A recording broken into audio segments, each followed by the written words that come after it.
नमस्कार, आप देख रहे हैं EMS टीवी और मैं हूं आपके साथ कंचन। आई नजर डालते हैं उत्तराखंड की कुछ खास खबरों पर। मुख्यमंत्री पुष्कर सिंह धामी के नेतृत्व में राज्य सरकार ने शासन प्रशासन की कार्यशैली को नई दिशा देते हुए ई-गवर्नेंस को सशक्त आधार बनाया है। इसका उद्देश्य सरकारी योजनाओं को अधिक पारदर्शी, सरल और जनहित केंद्रित बनाना है। राजधानी देहरादून सहित प्रदेश भर में शुरू किए गए ऑनलाइन प्लेटफॉर्म और जनहित पोर्टलों के माध्यम से अब नागरिक घर बैठे आवेदन, शिकायतें और सुझाव दर्ज कर पा रहे हैं। डिजिटल तकनीक के इस्तेमाल से न केवल समय और संसाधनों की बचत हो रही है, बल्कि सरकारी कार्यों में पारदर्शिता भी बढ़ी है। ई-गवर्नेंस के तहत ऑनलाइन शिकायत निवारण प्रणाली, जन सुनवाई पोर्टल, डिजिटल प्रमाण पत्र सेवाएं, e district portal, RTI online portal, रोजगार प्रयाग पोर्टल, भूदेव ऐप और विभागीय ऐप्स जैसे CM हेल्पलाइन, 1905 ई-ट्रांसपोर्ट और अपनी सरकार पोर्टल नागरिकों के लिए उपलब्ध है। इन सेवाओं से कार्यालयों के चक्कर कम हुए हैं और भ्रष्टाचार पर प्रभावी अंकुश लगा है। मैं सोनिया रावत, ये मेरे पिताजी हैं। इनका मैंने आय प्रमाण पत्र बनाया ई-गवर्नेंस के माध्यम से CSC जाकर, जिसके तुरंत 15 दिन ही बाद हमें आय प्रमाण पत्र मिल गया और इस कारण मुझे दर बदर नहीं भटकना पड़ा। इसलिए मैं सरकार का तहे दिल से धन्यवाद करना चाहती हूँ। देखिए, जैसा आपको पता ही है कि सरकार अब डिजिटल गवर्नेंस की ओर पूरी तेज़ी से बढ़ रही है। तो उसी क्रम में जितने भी हमारी सुविधाएं हैं, हम ट्राई कर रहे हैं, सरकार ट्राई कर रही है कि इसको हम ऑनलाइन ही लोगों को अवेलेबल कराएं और उनको जो इंटरफेस है सरकारी ऑफिस में वो जितना हो सके वो कम हो। इसमें आप देखेंगे जितने हमारे प्रमाण पत्र हैं, मैक्सिमम प्रमाण पत्र हैं, वो अपनी सरकार पोर्टल के माध्यम से ऑलरेडी ऑनलाइन किए जा चुके हैं और उसको हमारे जनपद में भी उसे प्रॉपर्ली इम्प्लीमेंट कर रहे हैं हम। इसके अलावा हमने जनपद में जो हमारी जन शिकायतें आती हैं उसके लिए एक लेटर मॉनिटरिंग सिस्टम ईजाद करा है। उसके माध्यम से ही हम सारी एप्लीकेशन लेते हैं ताकि मॉनिटर हो पाए ऑनलाइन सिस्टम में और लोगों को उसमें उनका समस्या का समाधान भी दिख जाए और पता भी चल जाए कि लेटर कहाँ पे उनका पेंडिंग है।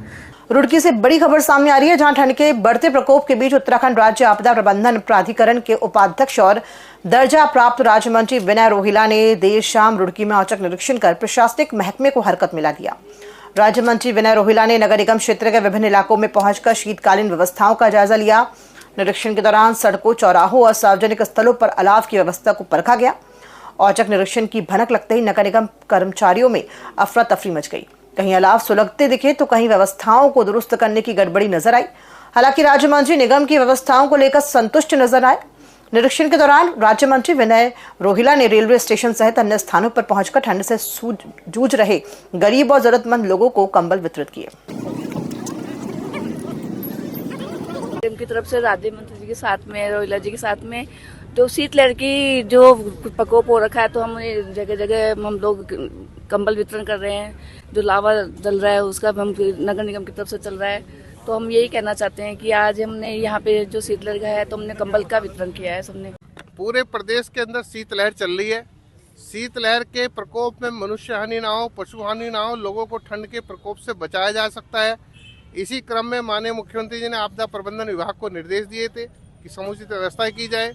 उन्हीं व्यवस्थाओं के दृष्टिकोण से आपदा प्रबंधन विभाग द्वारा पूरे प्रदेश की, जिसमें सचिव स्तर के सभी विभागाध्यक्ष, सभी जिलाधिकारी और सभी प्रशासन के आपदा प्रबंधन विभाग के सभी अधिकारियों ने भाग लिया था। कौन से मैं आज अनेकों नगर निगम क्षेत्रों में जा रहा हूँ। आज मैं रुड़की में आकर औचक निरीक्षण किया, देखा क्या प्रबंधन व्यवस्था है। हाल ही में देहरादून के दून मेडिकल कॉलेज के हॉस्टल में सीनियर छात्रों द्वारा जूनियर छात्रों की रैगिंग करने का प्रकरण सामने आया, जिस पर कॉलेज प्रबंधन की एंटी रैगिंग कमेटी की रिपोर्ट के आधार पर 9 छात्र दोषी पाए गए। वहीं इसके बाद कॉलेज प्रशासन ने सभी 9 छात्रों को हॉस्टल से निष्कासित कर दिया है और मुख्य रूप से इन 9 छात्रों में से 2 छात्र जिनके द्वारा रैगिंग की गई है उन पर 50-50 हजार रुपए का जुर्माना भी लगाया गया है। इसके अलावा इन सभी छात्रों को अगले 3 महीनों के लिए कॉलेज से सस्पेंड किया गया है। वहीं इसको लेकर दून मेडिकल कॉलेज की प्राचार्य डॉक्टर गीता जैन ने कहा कि इन 2 छात्रों के अलावा अन्य 7 छात्रों को इस सेमेस्टर से डिबार्ड कर दिया गया है। साथ ही उन्होंने कहा कि इस तरह की कड़ी कार्यवाही सभी छात्रों के लिए सीख रहेगी कि आगे से कोई भी छात्र किसी की रैगिंग नहीं कर सकेगा। दून मेडिकल कॉलेज जो है रैगिंग को लेके बहुत सख्त है और अभी जो प्रकरण सामने आया तो उसमें जो 2 मेन एक्यूज थे उनको जो उनके अगेंस्ट स्ट्रिक्ट एक्शन लिया गया है, 50,000 रुपए का फाइन और एंटायर पीरियड ऑफ MBBS और इंटर्नशिप के लिए उनको कॉलेज हॉस्टल से बाहर किया गया है और साथ में उनको एकेडमिक क्लासेस से भी 3 महीने के लिए बाहर किया गया है।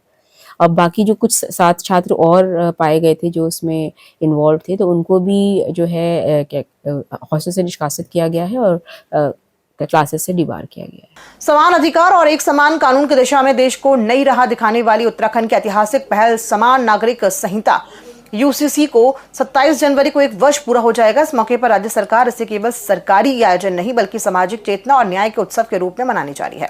पहली बार 27 जनवरी को प्रदेश भर में समान नागरिक संहिता दिवस आयोजित किया जाएगा, जिसका राज्य स्तरीय कार्यक्रम राजधानी देहरादून में होगा, जिसमें मुख्यमंत्री पुष्कर सिंह धामी भी शिरकत करेंगे। वहीं भाजपा प्रदेश महामंत्री कुंदन परिहार ने कहा कि यूसीसी लागू करने वाला उत्तराखंड देश का पहला राज्य बना है और अनेक राज्य भी यूसीसी को अपने राज्य में लागू करना चाह रहे हैं।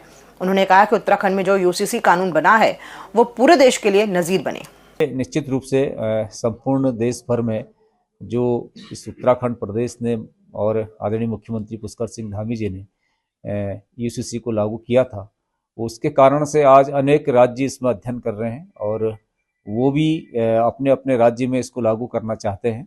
और मैं समझता हूं कि उत्तराखंड में जो कानून बना है यूसीसी का, वो सारे देश के लिए एक नजीर बनेगा। गीता भवन में आयोजित कल्याण शताब्दी महोत्सव में शामिल होने आ रहे गृह मंत्री अमित शाह से मिलने जा रही कई संगठनों की महिलाओं को पुलिस ने जानकी झूला पुल के पास रोक दिया। बिना परमिशन मिलने की जिद पर अड़ी महिलाओं की पुलिस के साथ बहसबाजी भी हुई। महिलाओं ने जब गृह मंत्री अमित शाह से मिलने की जिद नहीं छोड़ी तो पुलिस ने उन्हें जबरदस्ती हिरासत में लिया और ऋषिकेश कोतवाली ले आई। इस दौरान महिलाओं ने बताया कि वो क्षेत्र की तमाम समस्याओं को लेकर गृह मंत्री अमित शाह से मिलने के लिए जा रही थी, लेकिन पुलिस ने उन्हें परमिशन न होने की बात कहकर जानकी झूला के पास रोक दिया। उन्होंने पुलिस को बताया कि ना तो वो बांग्लादेशी है और ना ही वो कोई आतंकवादी है, वो उत्तराखंड की आम नागरिक है और गृह मंत्री से मिलकर क्षेत्र की समस्याओं को बताना चाहती हैं। बावजूद इसके पुलिस ने उनकी एक न सुनी और उन्हें जबरदस्ती हिरासत में लेकर ऋषिकेश कोतवाली ले आई। हाँ, देखिए, कुछ संगठन के लोग जुड़े होते हैं जो अपनी अपनी मांगों को लेकर, जो अभी हाल फिलहाल आपने देखा होगा कुछ फॉरेस्ट भूमि पर जो अवैध अतिक्रमण था उसको हटाने की कार्रवाई की गई थी। जो लोग काफ़ी सालों से काबिज है, उनके अपने अपने डिमांड्स हैं, उसको लेकर वो मिलना चाह रहे थे। क्योंकि कोई इस तरह का अपॉइंटमेंट इनके द्वारा पहले नहीं लिया गया था, ना ही सूचित किया गया था, और जो सुरक्षा के मानक है एक अति विशिष्ट महानुभाव को, उसको देखते हुए उनको थाने पर लाकर पूछताछ करके और उनको बैठाया गया और प्रोग्राम के बाद उनको सकुशल छोड़ दिया जाएगा। जी, देखिए, अंकिता हत्याकांड आप देखिए 18 सितंबर 2022 की घटना है और जब 4 जनवरी को पूरा उत्तराखंड की जनमानस सड़कों पे उतरी, माननीय मुख्यमंत्री आवाज कूच किया, तब इन्होंने सीबीआई की जांच बैठ रही, आप सबने देखा होगा मीडिया के माध्यम से। दूसरी है कि आप देख रहे हैं अभी हमारे अगस्त मुनि जो महाराज जी है, वहाँ पे आपने देखा होगा किस तरह से उन पे गुंडा एक्ट लगाने की बात कर रहे हैं।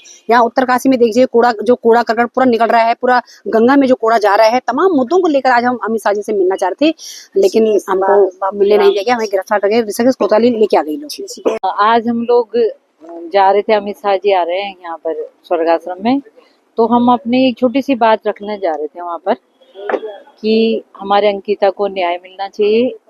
हमारे जो गोचरान की भूमि है गोचर में, वहाँ हमारे मुनि महाराज की डोली अंदर जानी चाहिए। और ये जो गंगा के ऊपर शराब की दुकानें क्यों हैं, और जो हमारा यहाँ पर ऋषिकेश में चाहे वो मीरा नगर हो और घुमाने वाला हो, यहाँ पर बेघर लोगों को क्यों किया जा रहा है, बस 2-4 सवाल थे हमारे। जन जन की सरकार जन जन के द्वार कार्यक्रम के तहत अगस्त मुनि विकासखंड के नगरासू में प्रभारी मंत्री सौरभ बहुगुणा की अध्यक्षता कार्यक्रम आयोजित किया गया। इस दौरान विभिन्न सरकारी विभागों द्वारा अपने अपने विभागों की प्रदर्शनी लगाकर सरकार की लोक कल्याणकारी योजनाओं का प्रचार भी किया गया। कार्यक्रम में ग्रामीणों द्वारा 105 शिकायतें दर्ज की गई हैं, जिनमें सबसे अधिक रेलवे, राष्ट्रीय राजमार्ग विभाग व सिंचाई से संबंधित रही। प्रभारी मंत्री सौरभ बहुगुणा ने अधिकांश शिकायतों का मौके पर निस्तारण किया। शेष शिकायतों को जिलाधिकारी को निर्देश देकर तत्काल निराकरण के निर्देश दिए। मैं अनुरोध पौधा भेजकर माननीय मंत्री जी का सादर जिलाधिकारी महोदय श्री प्रतीक जैन साहब से माननीय मंत्री जी का सादर स्वागत और अभिनंदन करेंगे। जी, देखिए, सबसे पहले तो मैं माननीय मुख्यमंत्री जी का बहुत बहुत धन्यवाद करता हूं, जिन्होंने एक बहुत ही अच्छा फैसला लिया है कि उत्तराखंड की हर न्याय पंचायत में जन जन के सरकार जन जन के द्वार जो है कार्यक्रम होंगे। आपको देख रहे हैं आज नगरासू में मैं यहाँ पर प्रभारी मंत्री के रूप में हूँ। अच्छी खासे यहाँ पे लोग आए थे अपनी समस्याओं को लेकर, समस्त विभागों के, चाहे वो आरबीएनएल हो, चाहे वो हमारा पशुपालन विभाग हो, डेयरी विभाग हो, पीडब्ल्यूडी हो, सिंचाई हो, जल संस्थान हो, जल निगम हो, सारी विभागों की समस्याएं यहाँ पे रखी गई हैं। और यही सरकार की कोशिश है कि जनता को भटकना ना पड़े, जनता को अधिकारियों के चक्कर ना काटने पड़े, एक ही जगह पर जनता आए, अपनी समस्या बताए और उसका निस्तारण, जो निस्तारण कैंप के माध्यम से किया जा सकता है उसका कैंप के माध्यम से निस्तारण हो जाए, और जिसका नहीं हो सकता उसमें हमने समय सीमा बांध दी है कि 7 दिन 15 दिन के अंतर्गत उसका निस्तारण किया जाए समस्याओं का। कुछ ही नहीं, गरीब आदमी मैं बैठी हूँ और अकेले से लाइट चाहिए नहीं मेरे को, और जंगल में बैठी हूँ, जंगल में बैठी हूँ और लाइट नहीं कुछ नहीं। हाँ अकेला लोड़ बेर कोई घर मुरा नहीं और लाइट लगना लो बना कुल बना पिटी उल्टी हम तो जागा भी नहीं, ना नौकरी चाहिए ना चाकरी मिली, कुछ नहीं मिली, पैसा भी नहीं मिला हमारा कुछ ना।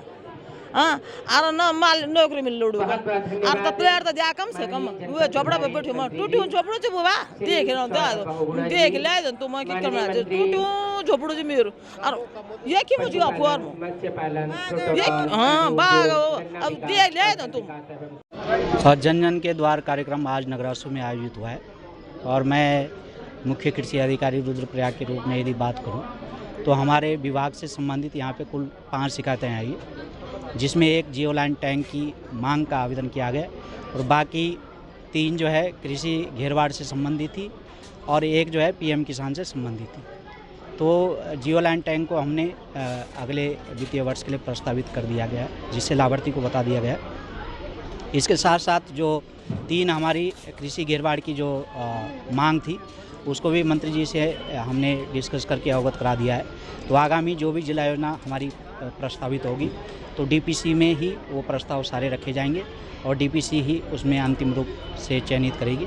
तो ये भी अवगत करा दिया गया। तो आज यहाँ जैसे ही ये जनता दरबार लगा है, यहाँ हमने बहुत सारी शिकायतें थी। सबसे ज़्यादा हमारे रेलवे की शिकायतें थी। तो हमारे यहाँ कैबिनेट मंत्री भगुना जोशी जी आए थे, उन्होंने भी और हमारे जिलाधिकारी महोदय ने भी हमें आश्वासन दे रखा है कि सारे काम पूरे हो जाएंगे।